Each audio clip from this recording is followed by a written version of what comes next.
and what that looks like in terms of specific actions.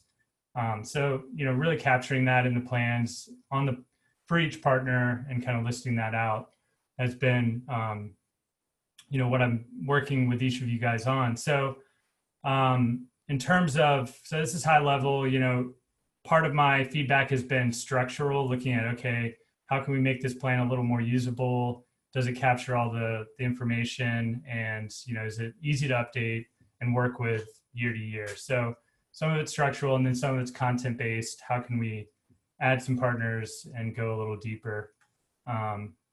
So with that, I will just kind of highlight, I think, some interesting strategies that, again, are captured from some of this interaction I've had, and highlight, from some of the centers that I think are doing interesting things and are very replicable, and some things that I'll just share back with the group. So, one opportunity, of course, just going deeper, having better relationships with the utility contacts. So that could be, who's the program manager for efficiency? Who's the industrial segment manager? How do I, connect with these folks and get more referrals and have our teams, interact more to promote the IAC. So here's some examples.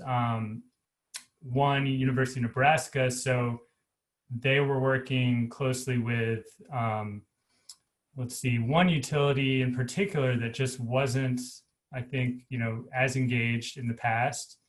And that was the Nebraska Public Power District. And so one of the efforts that they took was really just having actual utility rep come attend some of the student research presentations, where they had sort of a day long or half a day set of meetings with the students presenting their research. And then actually, as a result of that, the utility rep convened a conference call with all of the industrial sales reps with that utility to just learn more about the IAC and understand what the offerings are. So, good, easy kind of interaction there. And then with utility stakeholder groups, so Duke and North Carolina and the Carolinas convenes a bi-monthly conference call, sometimes in-person calls, where they bring together what they call the Energy Efficiency Collaborative. And Steve with NC State has been serving on that collaborative and able to provide input and do some specific, interaction with some of the key utility contacts. So that's been, a useful exercise and, a good way to connect more with some of the utility folks. And then Clemson has pulled together, and this is something they launched as part of their, when they kicked off their IAC, but really an annual meeting with their advisory board. And these members consist of utilities as well as the MEP and some other key nonprofit associations in South Carolina. So that advisory board, is a good bridge to the state energy office, to the utilities and the key partners in the territory. And that's been a good way also for Clemson, working through the state energy office, to maintain, who are some good contacts with the co-ops and some of the smaller utilities where needed. So, and then, so opportunity number 2 here, looking at how do we leverage existing programs, third-party, utility-sponsored, as to get more referrals and to find, have customers really be coming to the IAC, as opposed to, of course, avoiding cold calls and having to really pull in more clients. So just a couple, these are, I think, easy examples. We've talked a lot about water, wastewater assessments, and that being, a fertile area. Both DOE, utilities, state energy office are looking at this segment, and really hearing this from a few IACs, but highlight here, University of Florida worked closely with their state energy office to participate in their programs focused on water, wastewater, and looking at helping do perform assessments with that segment. And really, it was an easy, coordination with the state energy office, providing direct contacts with the utilities for them to perform those assessments. So, and that's, looking forward, that's allowed them to connect more with the State Energy Office on some other programs. And then with Oklahoma State here, this really looks at, okay, there are, of course, connecting with their utility, but they've really developed a close relationship with the program implementation teams. So the companies that are doing the utility implementation work. And with those teams, they're able to participate in service provider trainings and do a lot of different association events with those programs, and have been able to find and connect with a lot of customers. So those program implementers have been really key for Oklahoma State. And let's go to the next slide. So looking at another opportunity here. So this is where finding local partners and really taking more of a regional approach, and it's in your territory, and how that can be one way to drive up awareness and referrals in a specific area. So Boise State working directly with their Chamber of Commerce to help have that chamber send out flyers and information to their members that would be eligible for an IAC assessment. So really good coordination there. And then University of Massachusetts looking kind of more broadly in an area of their territory. They haven't been as active around southern New Hampshire, and sort of driving more participation in that area, connected with the Small Business Development Center there. And then with Syracuse, their approach has been to really, one approach is assigning a student to be that client relations manager and focus in on certain regions and communities and identify the key partners in those areas. So it might be a small, medium-sized city, and really kind of honing in to identify the top 5 key partners in that area, and participate in potential events, but also just kind of work on the market research there and take that regional approach. And then lastly here, want to highlight technical assistance and looking at more opportunities to deliver that. I think a lot of the information discussed around some of the renewable energy system analysis and other technical focus areas fits well with a lot of the utility programs. And this year has been a challenge in terms of getting enough energy savings for a lot of these programs. So they're looking for new ways to find more custom projects and large potential savings. And one example, looking at custom programs where calculations are required, University of Missouri has worked with Ameren, Illinois, to kind of validate the analysis they provide through their ARs as backup documentation for a custom savings application for their utility programs. So there are a lot of great documentation that can be parlayed into the program participation, and the utilities are going to be very interested and receptive to that, given the challenges they're going to have this year into next with meeting savings targets and keeping the program's momentum high. So that's I think a lot of different opportunities there, looking at all the different modeling and calculation support you all provide.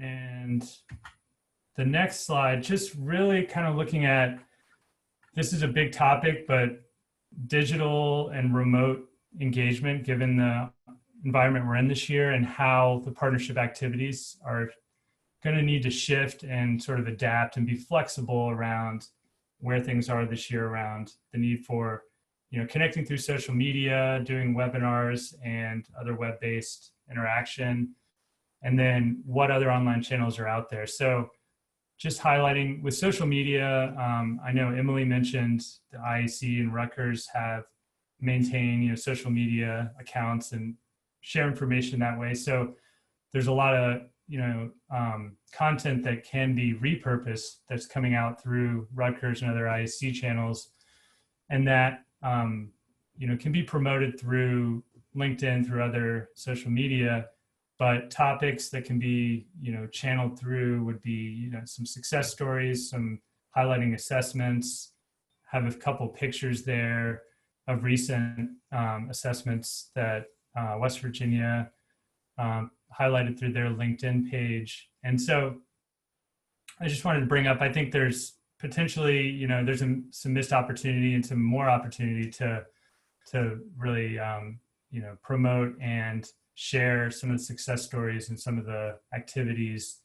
This may include research and other interesting materials that are coming through your IACs. And then, you know, there's utility information that could be relevant and pertinent to potential clients. And then vice versa, if utilities are interested in promoting and kind of reposting IAC information, that would certainly be another strong way to sort of for viral marketing and things like that.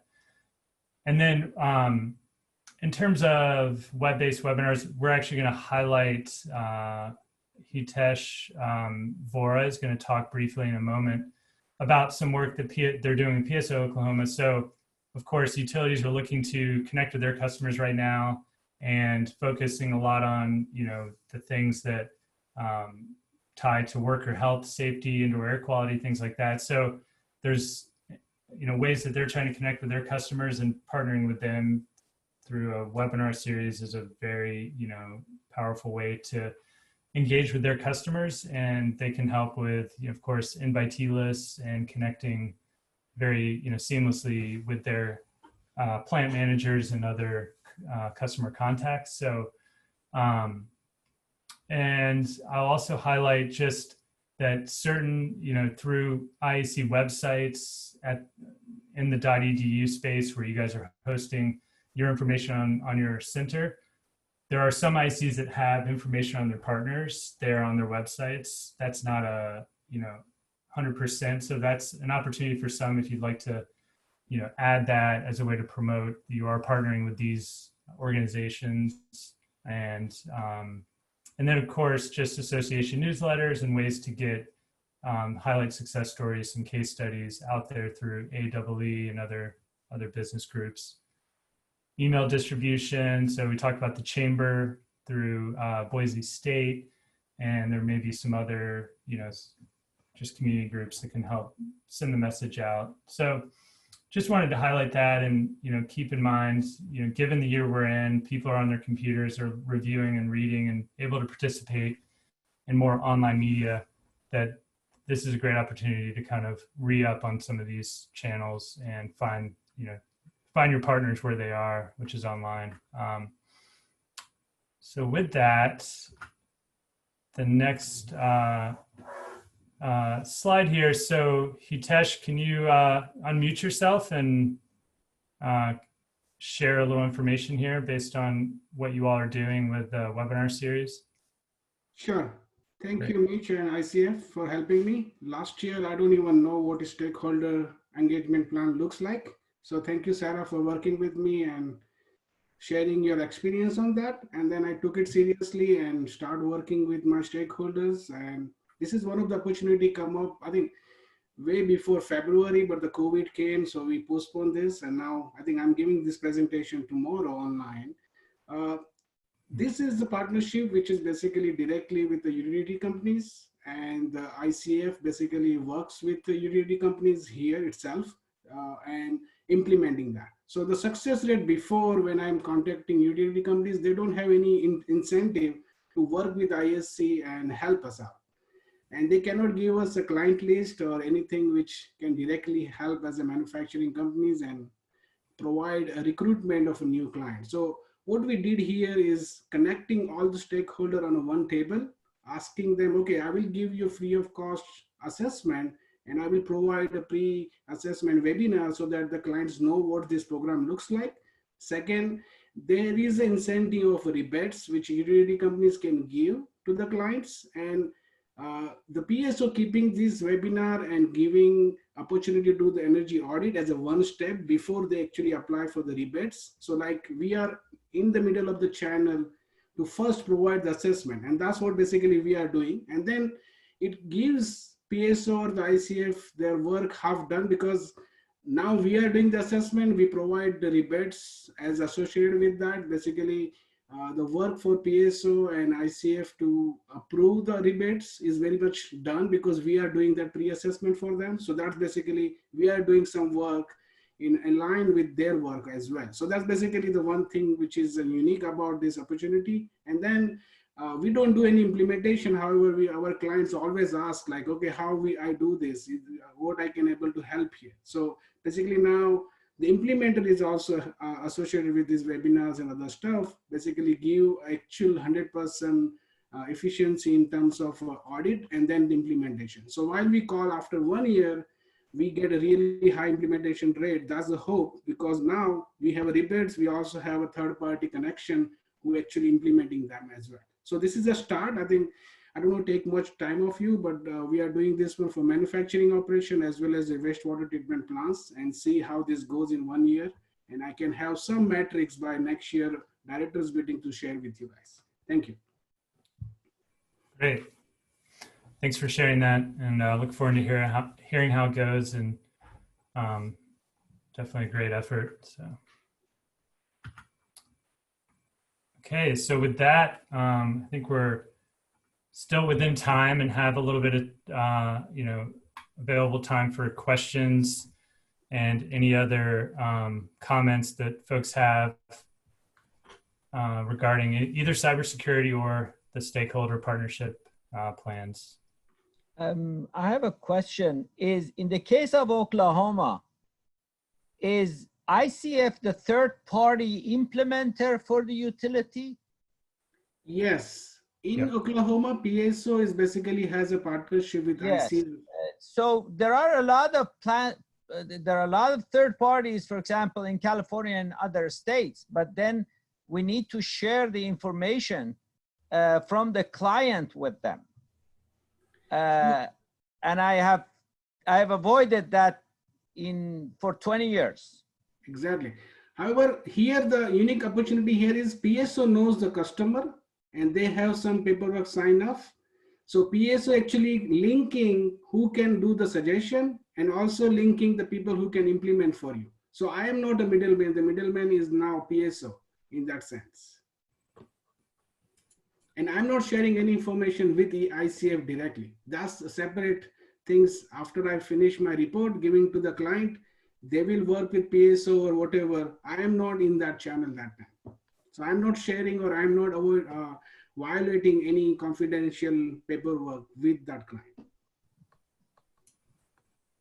So does ISF refer customers to you, or what's the role of ISF in between? So ICF is ICF, I'm sorry. ICF is implementer for the PSO, and their rebates works when ICF approve them. That's how the relationship with the PSO, because PSO is big and they don't have special group to do that particular stuff. So ICF is a subcontractor of PSO actually working for. I think Mitch can add in here how the ICF role in implementation, but that's what my understanding, that is something PSO work with ICF to do the implementation and then allow or maybe give that rebates to the clients. That's right. And reviews and does technical analysis on the energy savings. To comment, since we're like Mitch and I are supporting Rutgers and DOE on this program, it just so happens that there are also ICF program implementers in the field. We can connect you with those people that are doing that, but neither of us like serve on the groups that are doing that kind of work. And similarly, like it doesn't have to be ICF, it can be any program implementer. There are other companies doing what we do, and we'd still support you in partnering with them. So we're not trying to just connect you with the ICF people out there in the field. And then the one more advantage of doing this is to achieve a 15 minutes data. I think our utility partnership help us provide that data.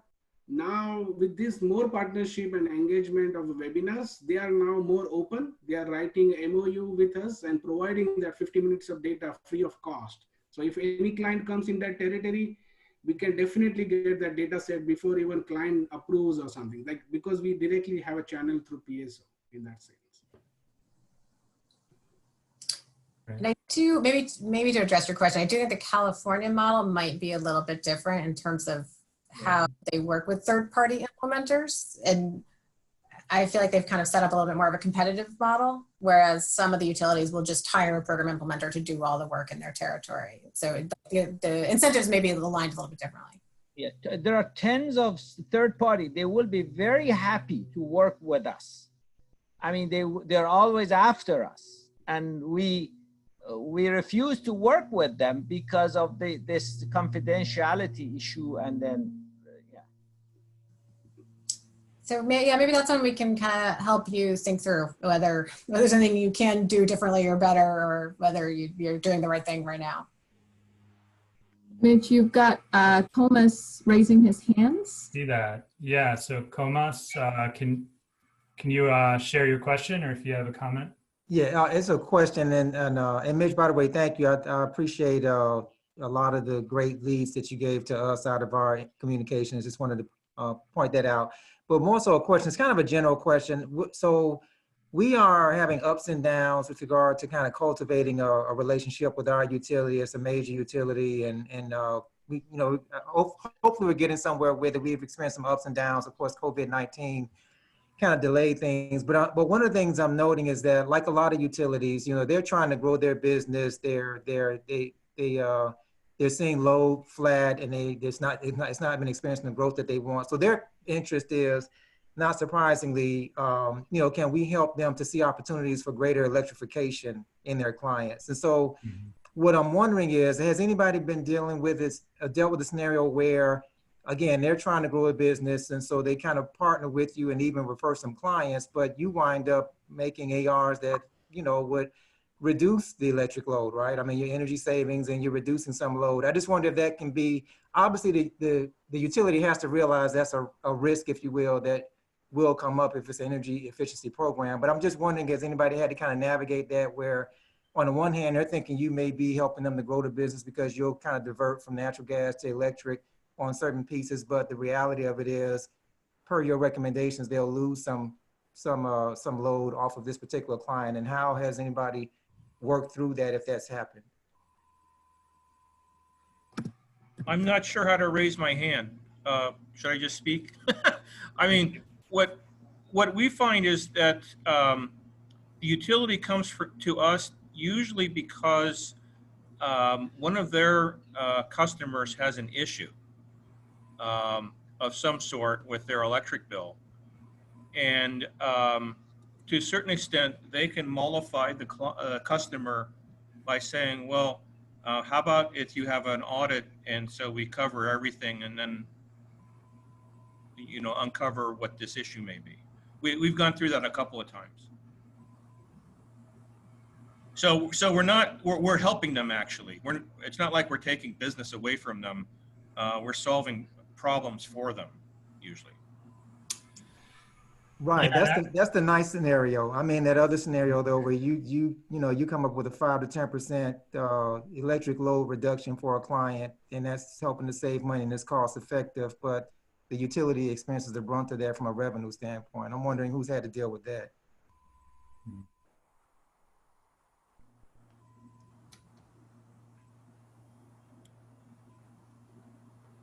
I'll quickly comment that I've seen where an electric utility has actually made a recommendation for a gas fuel switch because they knew it would, as Keith was saying, just from a customer satisfaction standpoint, they knew the customer, that was the best solution, and that was going to make them happy over the next 10, 20 years. And that, that's what they went with, even though it did erode their revenue. But so I think they're still going to be sort of supportive if it's the right thing for the customer and for the site. But it's just going to depend on your utility and the state guidelines, because many of the utilities in certain states are being required to reduce energy use and implement energy efficiency measures. So some of them are really motivated to reduce energy, and they're incentivized that way, and others are not. Some of them are still more focused on growth and electric load. So I think you have to know what the policy is in your area and what they care about. mm-hmm.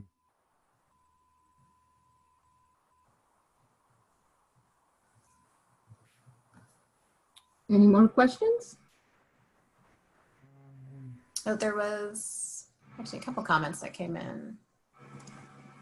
Yeah, it looks like Jim with Texas A&M, just more of a comment around, so connecting with local manufacturing associations in several areas, cities, regions, and then, you know, searching out online with local manufacturing associations. So I think that's definitely an important point to really, you know, key in on those. That could be the regional approach or the business sector approach for around those types of associations, and being a speaker at their meetings. So, and I think a lot of those meetings are happening through Zoom and other, you know, so there's still a great opportunity right now for that.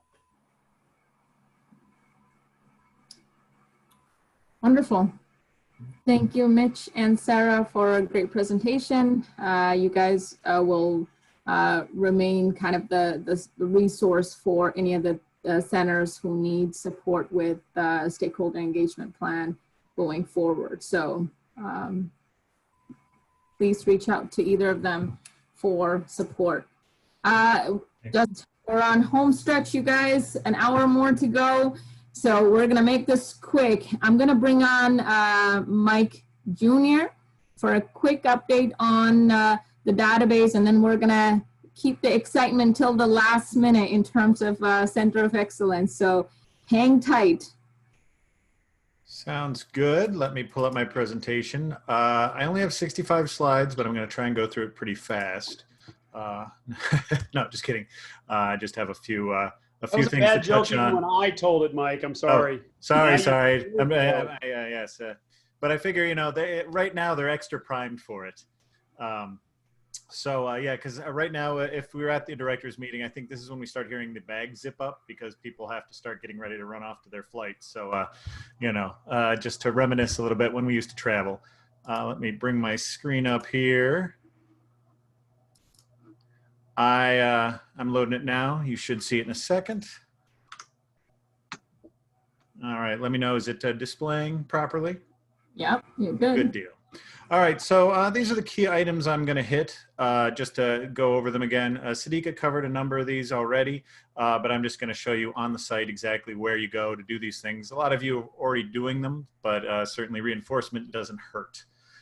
So we'll be jumping through those. And while I'm doing this, feel free to throw a few questions, anything database or student portal related into the chat. That way we can have those queued up when I finish going through these items. And of course, we can answer a couple other questions after that. And that should pretty much cover everything. So let's go back. We're not done with the slide yet. The highlights will include going over the student certificates, how you handle updating your lead students and making those changes if lead student changes, updating and deleting students. You can delete students now under certain circumstances. Editing your public information, which is always a good thing to keep current. Recovering the fact that you can upload photos and CVs if you want. Getting into a little bit about how the user accounts and faculty staff entries differ, because that's always an issue we pop into. And finally, student portal registration, because that's another place we continue to have little hiccups when people are trying to set it up. So let's go to the live demonstration site. And actually cover how you do all these things. And so right now I'm going to be using our RU entry here. So you'll notice things are a little sparse, but it still should exactly mirror the way your internal page is set up. And so you should be able to follow along here and see what I'm clicking on.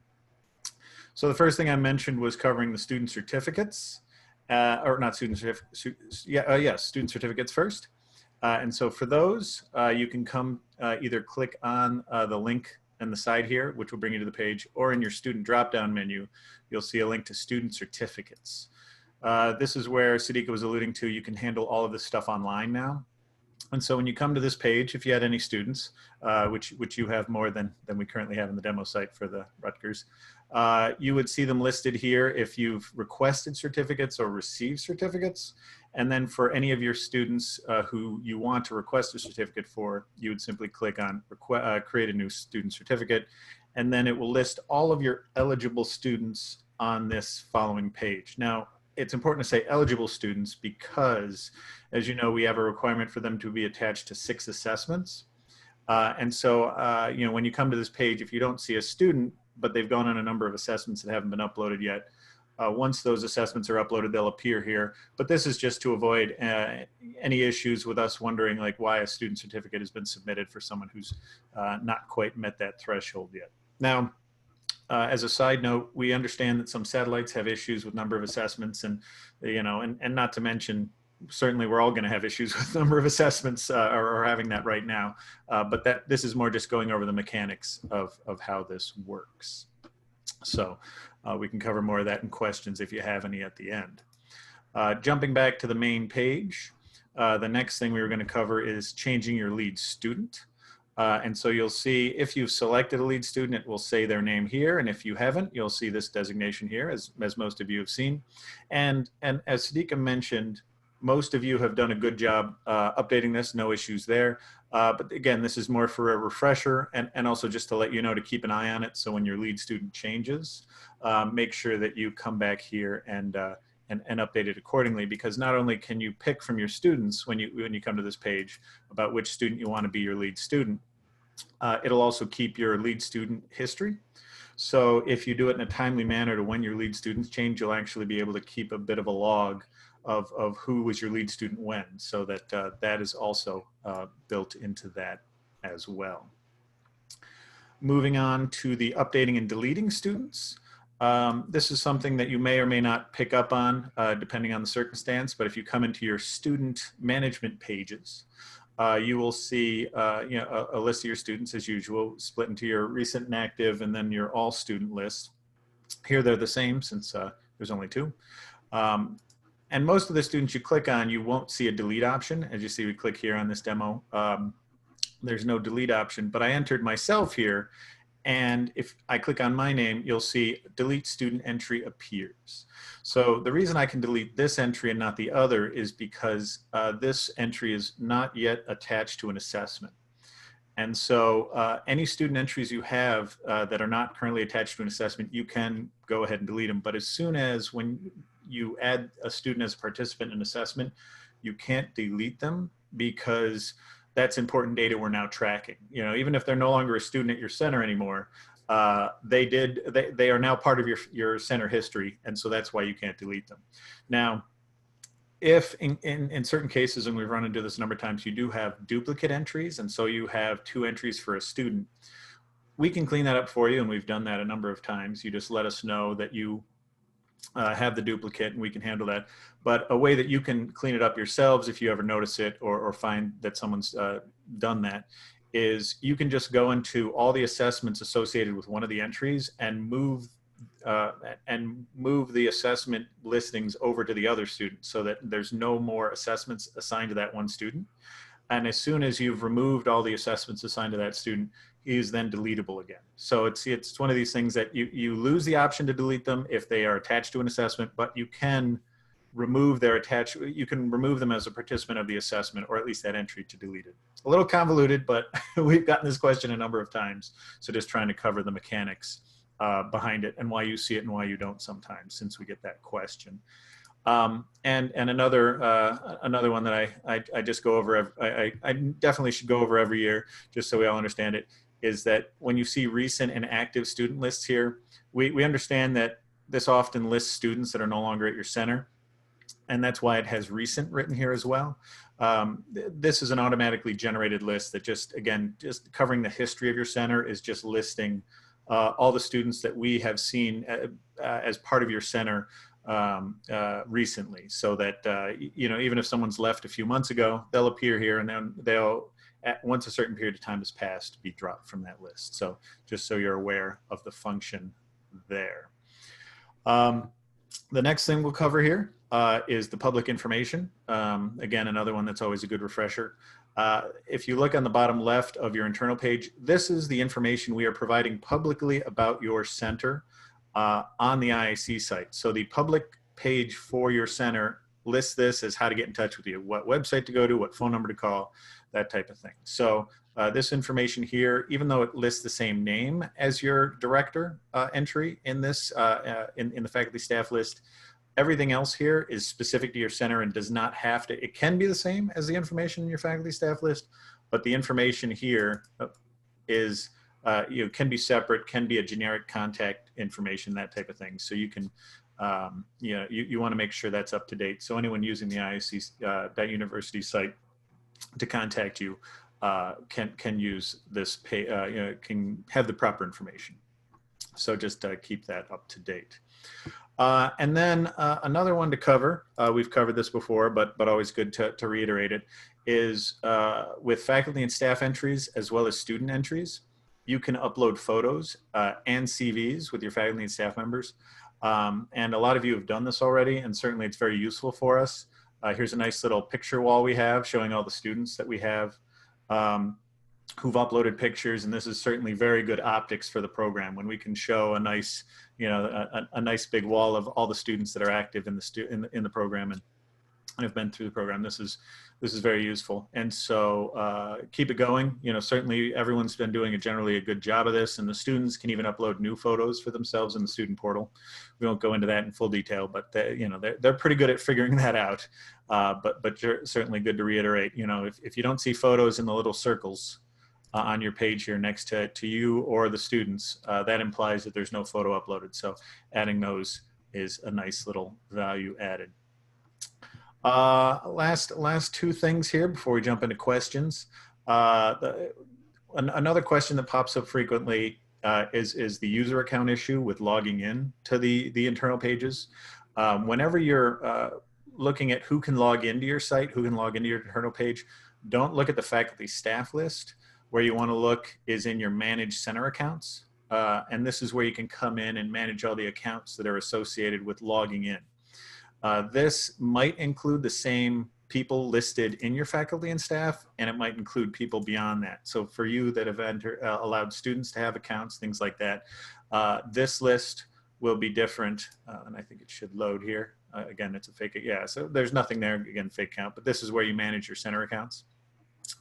And then with your faculty and staff accounts here, this is where you can come in and manage the faculty and staff that are listed with your center. But this does not automatically give them access to the site. So, and the reason these are separate is because depending on how different centers run, you might not want all your faculty and staff members or need your faculty and staff members to have user login accounts, or you might want to have people log in who are not faculty and staff members. So it'd be something nice for us to reconcile at some point so that you no longer have to manage both, but just so that you're aware, you have to manage both of those separately for the time being. And a case where you definitely need to pay attention to that is if someone leaves your center who has a user account and you have them listed as faculty staff, just make sure to remove them from both lists for the time being until we have those connected.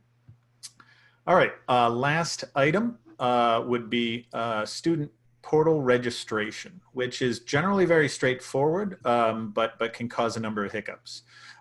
The first and most important part of the student portal registration is starts on this student registration page on the center side of things, and that's making sure that the email address entered for them here is what they use to register. So this is the first and key thing they need, so that when they're going to the student portal to register, it's looking up this email address and using this, whatever email address was entered here to allow them to get in the system. So if it's a different email off by one letter, it will not work until it's set up here. Then switching over to the student portal, and you'll and for those of you who haven't seen this, it is a separate website but connected to the main site. So even though it has a separate URL, it is still connected to the IAC site, but everything is fundamentally walled off from your side of things, so students don't have access to anything other than their own information when they're here, as a side note. And so getting back to the registering as a student, they come to this site, and if they haven't registered yet, they click register here and just enter that email that I was just showing you before. And as long as they enter an email that exactly matches it, then they will be sent out an email verification, and in that email they get, it has a link, one of those links that has those long tokens attached to it, where they click on it and it brings them to the registration page for the portal. So that we've made sure we haven't just given anyone access, we've made sure whoever owns this email has been given this special link to register with the student portal, and then they can move forward with that. from that point. So that's how the student portal registration works. That covers all that stuff.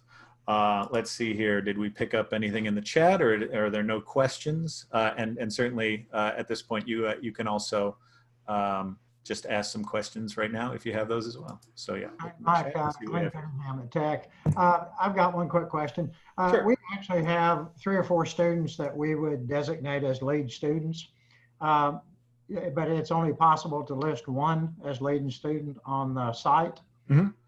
Is that something that we could? Clarification on the lead. Do you mean assessment lead or center lead? Because I want to make sure that, so there should be just one center lead, and then you can have different number of assessment leads. So we're only targeting that one center lead who's going to be our main point of contact.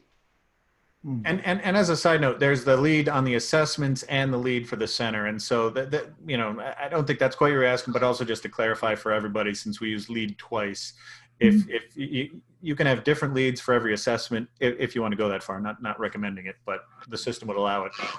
And your center lead student can be different than any of those. So those aren't necessarily connected, but you know, notwithstanding your point about potentially having multiple lead center students, yeah, no, it cannot handle that as a city. That's interesting, because I mean, I've got basically 4 graduate students, and I don't designate one as lead per se. I mean, if we have to, you know, I mean, we enter a name up here, but really they're all pretty much equal. And so what do I do? Flip a coin between them, or? You can also rotate them. As we mentioned, going back to the page here, you can come in here, and it should work. We'll find out. Yeah, I mean, I can update it. Yeah, you can update it, but also as I change lead here, and I say should work because again, this is just a test site. Yeah, so you enter the one student, you can then switch to the other student, and so then it can just rotate. So you know, that's a potential way if you want to sort of give them each a designation for a period of time. Something you could do for the purposes of us contacting them. that might make, you know, Sadika can get into what time periods would be the most appropriate based on just making sure lines of communication aren't confused with whoever we're communicating to as a lead student. But that's potentially an option to share it amongst more students. Just a very quick question. Sure. What's the approval process for the case studies, and are they going to be publicly available, or it's just for us? I think Sadika can get into the details about reviewing case studies. Yeah, do you have any comments on the process there? So we are actually getting, I think, 1 case study per center. So when you send it to us, we review it, and if there are multiple ways we're using the case study, sometimes social media, within the social media strategy, sometimes on the newsletter for the IAC program, and then obviously on the IAC website. So that's kind of what we're doing. Although in the last, I don't know, 6 months, we haven't gotten a lot of case studies. So it's not something that we get from every center every month or so. Yeah. So jumping into, did that answer the question, first of all? Thank you. All right, so good. Then I'll move on to some of the questions that I've seen in the chat here. One of them was, can we have access to the student portal to see what they encounter? Yes and no, in that you can't access the student portal currently unless you're a student. But what we've tried to do is all of the data and details that we get from the students, so they fill out their entry survey and things like that. We have those statistics. And so those all percolate into the center's internal page. And so when you're here, you can see the statistics they've put in. And if you click on the list search students, let's see if this works again, demo site, we'll see if I blow anything up. But when I click on this, yes, the center page or the student information that pops up here is nearly identical to what they see when they log in. So basically when they log into the student portal, they get to see their picture, their various information, the list of the assessments they've been on, all that good stuff. The things you won't see are the navigation options they get. So when you get those questions about how do you get to the entry survey, things like that, everything they need is basically just in the drop-down menu at the top. So, you know, maybe we could take a screenshot of sort of a generic view of it and put it on the internal page just to give you a reference point. But generally speaking, it's a lot less complicated than the internal page. And you're looking at the bulk of it right here with the access to a number of different forms that they can just go fill out: the entry survey, a portal survey, an exit survey, and a few other things. And then they get access to like the resource index that we have that lists all of the resources and stuff that are in there. So that's basically what's there. So yeah, we're not trying to hide anything. We're not trying to have any interactions with the students that you're not aware of what we're doing. But it's just not represented maybe in exactly the same format in a lot of ways. And so certainly we can tweak it going forward. But yeah, let us know if there's anything you see there that one of your students points out that you don't see represented on your side, and we can update that for you as needed. I saw a question on an exemption for an award certificate. I believe now that you mention it, I think we did dial it down so that I think I had mentioned 6 being the requirement. I think to show up on the list where you can be added or a certificate can be requested is 4. And it rang a bell because we adjusted it because we did add a field where you can add a little note which could include why an exemption might be requested so that you can initiate the process. But again, we'll be in touch with you and we'll review whether or not that exemption will be approved. But that is in there as well. So we have that. Okay, any other questions, comments, or concerns? I think that covers what you saw in here. I'm going to comment that the certificates have always been at the will of the center director. These rules are to give you guidelines, okay? But if you have someone who you want to have a certificate to, we'll find a way to do it because it's always been director's choice. Just wanted to throw that in. Yes, and as you mentioned that, yeah, like I said, the automated system's there just to automate things and to give you a way to do it online. But certainly, if there's any issues or questions or something's not showing up right, let us know, and we can of course tweak and adjust as needed in the background, as we may have done in the past a few times. So, all right, I see some other questions, but I think they're related to the past stuff. So I'll leave that for now. And if there's no other questions, for the sake of giving you more time with John, I can end there. Fabulous. John, the floor is yours. Should we have a drum roll? Oh, I don't know about that. Well, I am actually sitting on the floor, so that's appropriate. My apologies earlier for, although the meeting agenda has been in flux, and has always been in flux. Every year we do this, there's always a lot of moving around. But I was going to talk a little bit earlier, and just as I was going to talk, the HVAC guy showed up, and if anybody knows anything in DC, it's like 99 degrees and 90% humidity, so not having a functioning HVAC pretty much trumps everything. So I had to get that. So anyways, we're on a good path forward as far as having air conditioning in my house again. So that was part of the reason why I had to bump back a little bit. Terms of things, I'll save the very end. There's a few little housekeeping notes since I will be the last person talking about anything at this the Zoom meeting. So I'll cover up a few things that I heard, some takeaway points. But I wanted to get to 1 or 2 sort of ceremonial functions, and also to sort of cut off one question that might be on your minds. We have completed the initial review of the Student Research Award proposals. We've made some tentative selections. They're likely to be finalized, but they're not official yet. So stay tuned for that. I wouldn't expect anything official to be made available to anyone for at least a couple weeks. Probably 2 weeks is on the outside, I'd say 2 or 3 weeks, but that will be coming. Funding to follow in the next, when I get the funding for the next fiscal year, because we won't even realistically be starting the awards until the new academic calendar. But the centers that receive, the students that receive awards, their schools will get the additional monies, and that'll be next fiscal year. Okay.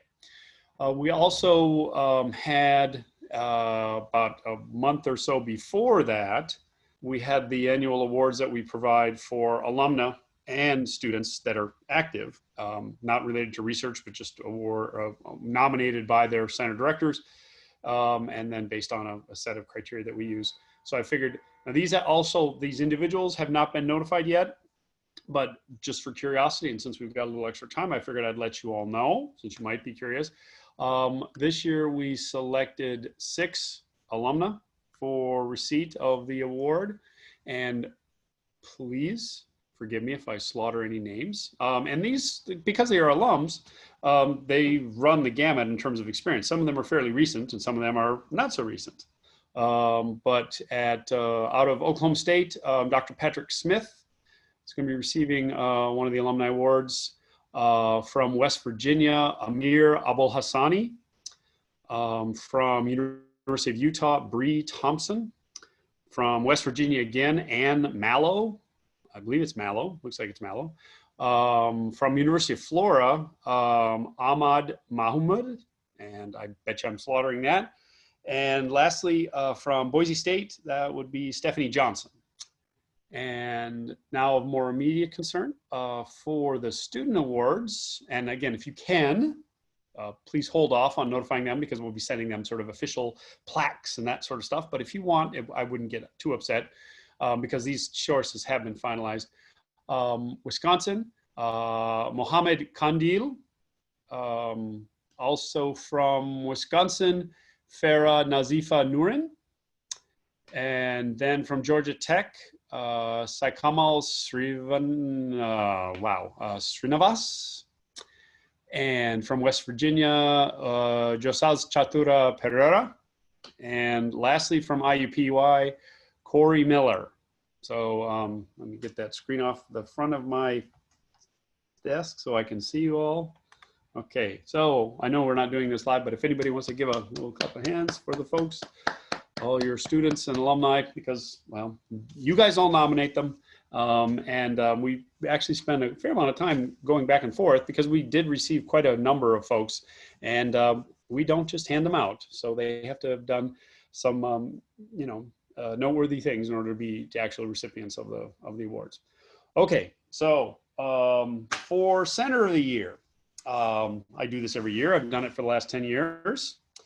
Center of Excellence is what we call it. A little weird doing it virtually because normally I get a chance to pose for pictures and hand out plaques and mug for the camera. But as it is always the case, we begin with how we select this. It starts with our bread and butter, what we're supposed to be doing. We're operating effective centers. So we take a look at the metrics that we all evaluate. We're looking at center performance, we're looking at assessments, we're looking at implementation rates, we're looking at the student involvement, we're looking at timeliness of reports, all of the things that we're supposed to be evaluating a good center on. And we tend to look for centers that score in the top 5. That's what we start with. That's the beginning point. And then from that, we take a look at other considerations. We take a look at involvement in sort of innovative or special emphasis or new initiatives. We also take a look at publication histories, particularly relevant sort of things going on.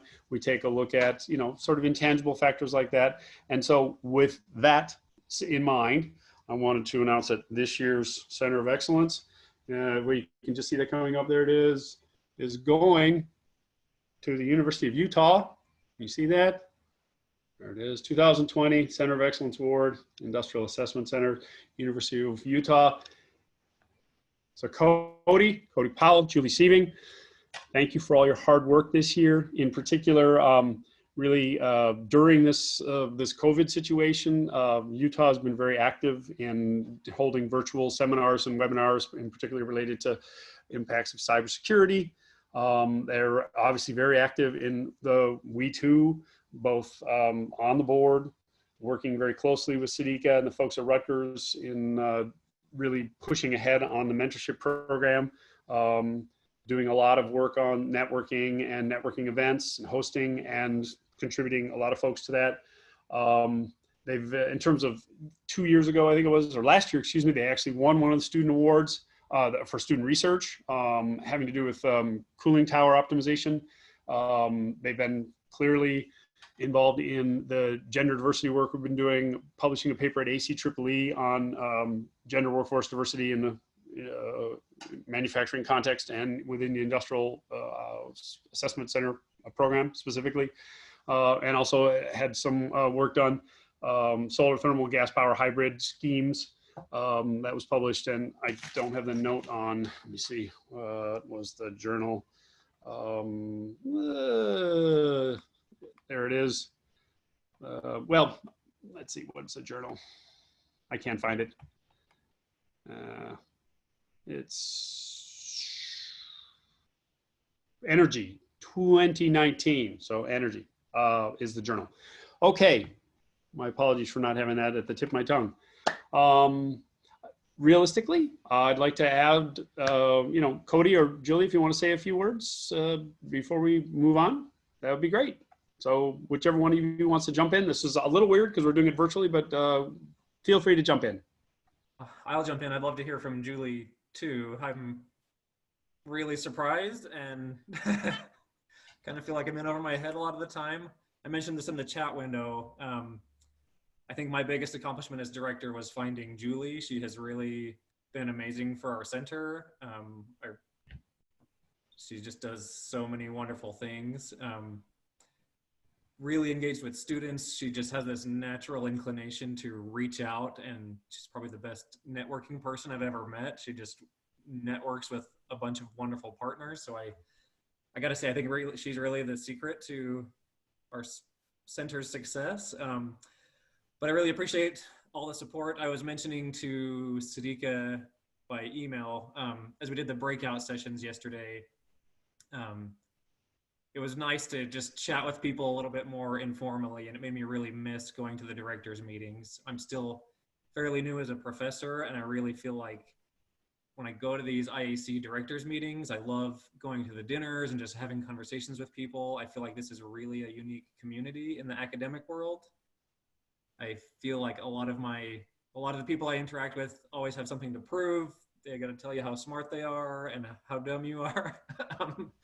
But I don't feel that vibe with this group. I really just love how down to earth everybody is. And anyway, the virtual session of doing this has been great. I feel like Rutgers has done an amazing job, but I miss those in-person interactions with all of you. And thank you all very much. Julie, I think we definitely want to hear from you though.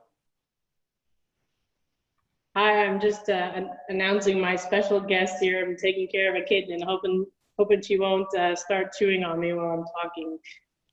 Thank you, John. Thank you, Sadika. Thank you, Mike. Cody and I are super honored and super inspired by this work. I have worked with Cody now for a couple of years, and I know when I first met him that he was a rock star. So it is great to have the opportunity to work with him every day. I'll just say, generally speaking, I came from the private sector, and one of the greatest challenges of the private sector was dealing with talent and HR and development. And if you all need some inspiration, just know that I feel like the students in this IAC program, and I'm not just saying this because I was an undergraduate student myself, but the students in this program are phenomenal. Their energy and enthusiasm and engagement about all of the topics that we've been talking about is really inspiring. So I'm honored to be a part of the University of Utah and a part of the program. So thanks again. Okay.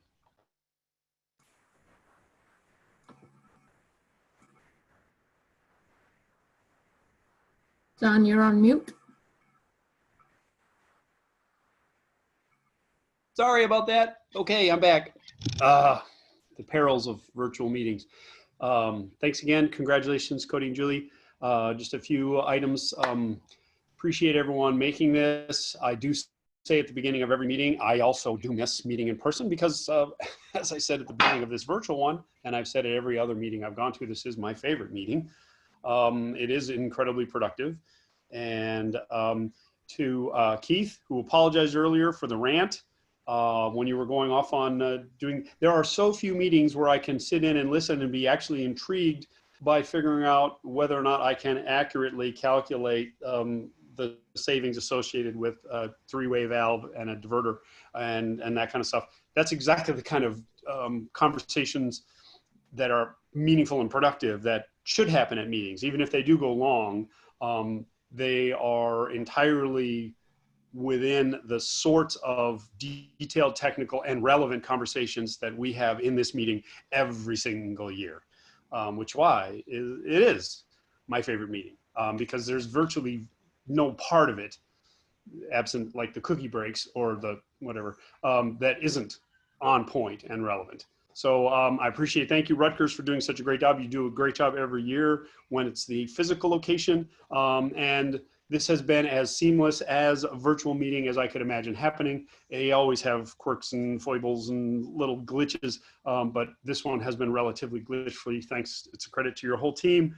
Mike, Sadika, Sonia, Emily, and I know I'm missing names because there's a whole list of you guys, but you know, Rutgers, you're rock stars too. Thank you for all the hard work you do on this. Mike B, on the database and all these other issues. The last notes I want to make out, I've heard of, be patient. We will have an evolving and slowly crystallizing methodology that we think will work for the virtual assessments, or assessment that is hybrid, as somebody else used that term.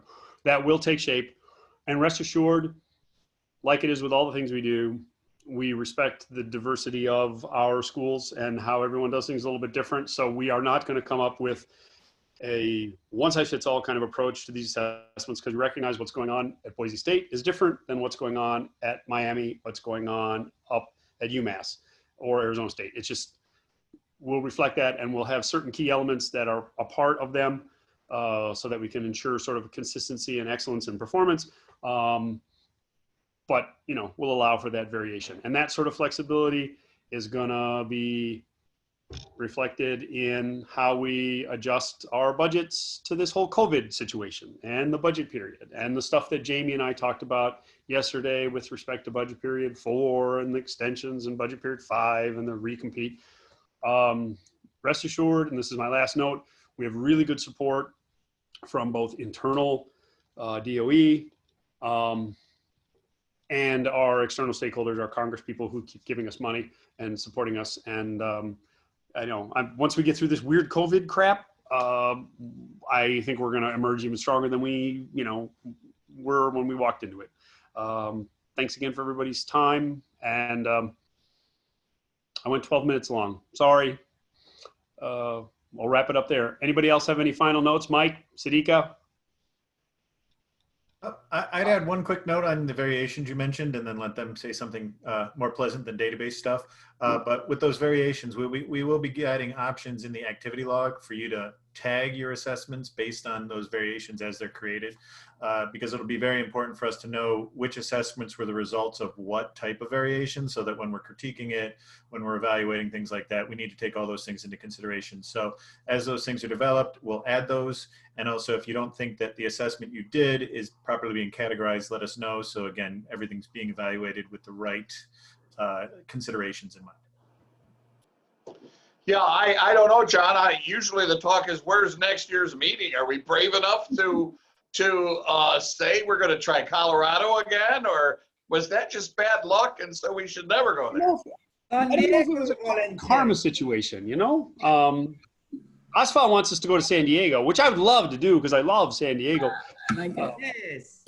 I'm going to go out on a limb and say we will have a meeting next year. I see Mike's 2 times too. I really missed those post-meeting dinners at the meeting, and meeting also talking to some of my old friends. But thank you, John. Thank you, Mike, Sadika, everybody. I really appreciate this, especially your support during these tough times. Well, I guess so that we can be done early, for crying out loud, I would move that we adjourn the directors meeting of 2020. A second, Asphalt? I second. All in favor? Aye. Okay, we're out of here. Take care, everyone. Thank you, guys. Thank Bye. you. Goodbye. Thank you, everyone. Thanks, Nice to see you everybody. Thank you, guys. everyone. Take care and stay safe. A good meeting. Thank you. Thank you all. It was a pleasure. Thank you. See y'all. Miss y'all.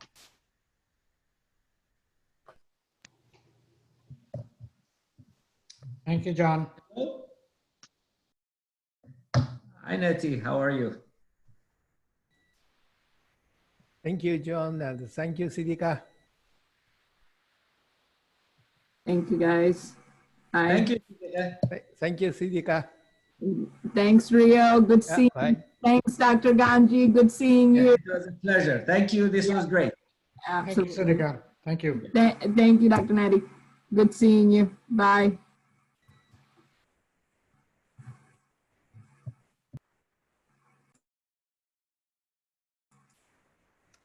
Great meeting, guys. I'm floored by the award, but You guys totally deserve it. It's been great working with you guys. So celebrate. Time to celebrate, okay? yeah, that's awesome. Thank Yeah, you. félicitations, Cody. Merci beaucoup. Merci, monsieur. Au revoir. Thank you very much. See you guys. See you, bye. Bye.